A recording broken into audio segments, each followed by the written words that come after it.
په یو لرې شین او پراسراره ځنګل چرته چې مارغانو سندرې وې او سیند د اوبو ډک بهیدو، یو وړوکې ماشومه جینۍ د خپل مور او پلار سره د ځنګل په لاره په یو ګاډي کې تېرېدله. هغې د ګاډي د کړکۍ نه بهر کتل او د ځنګل د نندارو نه یې خوندونه اخیستل. خو ناڅاپه په اسمان تورې وریځې راغلې او برېښناګانې شروع شوې. باران ناښکې شو، بیا تیز شو او هر څه بدل شو. موټر ته حادثه راپېښه شوه.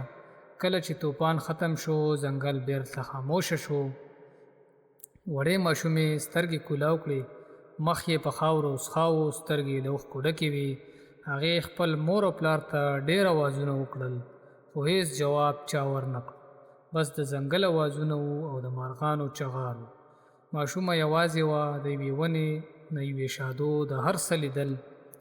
شادو ورو راکوزه شوه، د ماشومې خواله ورغله. ماشومه ډېره یېرېدلې وه. شادو ورته په مینه وکتل او یو مڼۍ وله ورکړه. ماشومې مڼه واخیستل او خوراک یې شروع کړو. همدغسې ماشومه د شادو سره بلده شوه. ورځې تېرېدل شروع شو. شادو ماشومه د ځان سره بوتله. د یوې ونې خواته یې استوګنه واچول. ماشومه به د شادو سره اوده کېدل او لوبې به یې ورسره کولې. وخت تېر شو، ماشومه لویه شوه. هغې شادو نه ونې ته ختل زده کړل. د سیند په اوبو کې د حیواناتو سره لوبې شروع کړې او د ځناورو ژبه یې ورو ورو زده کول شروع کړه. مارغان ورسره عادت شول او د ځنګل ټول ځناور یې ملګري کړل. ځنګل د هغې کور شو او شادو یې د کورنۍ یو فرد ګڼلو. ماشومه لویه شوه. خپل قوت او طاقت یې د ځنګل لپاره لګولو. یوه ورځ دا جینۍ د شادو سره د ونې په څانګه ناسته وه. یو شور یې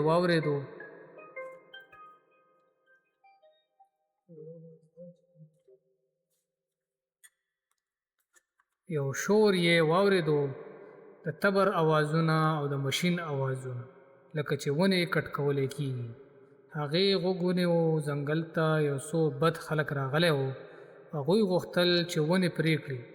د ونو د کټ کولو سره مارغان پورته هوا ته والوتل. ځنګل ټول په چغو شو.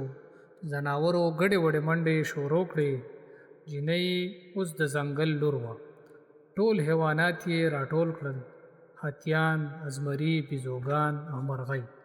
او ټولو ته یې په زړورتیا وویل چې دا ځنګل زموږ کور دی، موږ به د دې حفاظت کوو.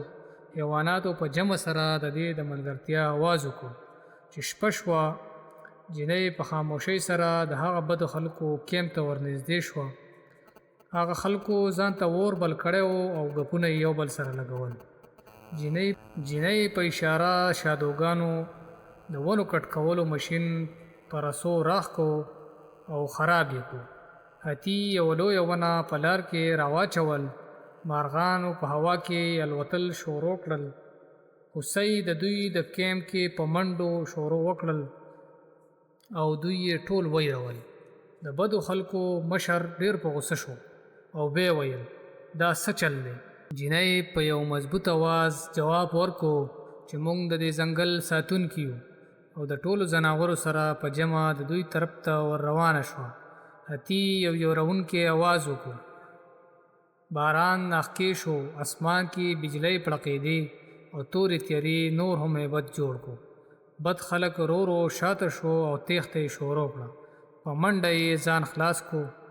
باران ځنګل پاک کو. د سحر نور راوختو. مارغانو بیا سندرې شروع کړې. سیند بیا وځلېدو. ځنګل اوس محفوظ و. هغه ماشومه چې یو وخت یوازې وه، هېڅ څوک یې نه و، هغه اوس د ځنګل ساتونکې وه او ټول ځناور د هغې خاندان. که تاسو هم دغسې خوندورې عبرتناکې قصې اورېدل غواړئ، زموږ چینل سبسکرایب کړئ او د بیل